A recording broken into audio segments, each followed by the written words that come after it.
ازيكم؟ ايه الاخبار؟ يا رب تكونوا بخير وبصحة وبسعادة. كلنا عارفين ان كاس العالم كل 4 سنين من سنة 1930، لكن البطولات وقفت سنة 42 و 46 بسبب الحرب العالمية التانية. يعني كده كاس العالم بقاله حوالي 93 سنة.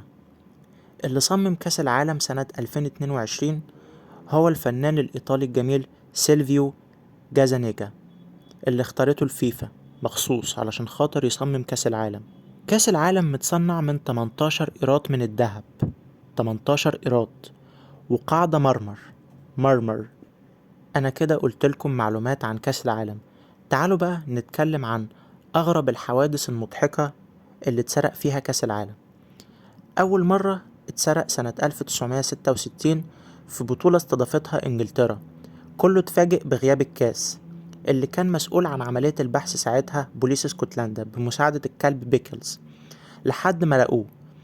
كان سرقه واحد عاشق، مش عاشق لأ، مدمن لكرة القدم، وكان خاف ان البرازيل تفوز على انجلترا، لكن بعد كده انجلترا فازت على ألمانيا. وللمصادفة بقى اللي سرق الكاس ده شاف المباراة من ورا الباب. تاني حالة، في مونديال 1983 اتسرق كاس البرازيل، قعدوا يدوروا عليه لحد ما لقوه في السوق السوداء بيتباع كسبيك الذهب. شكرا جدا، واشوفكم على خير الحلقة الجاية. كل الصحة، كل السعادة. سلام.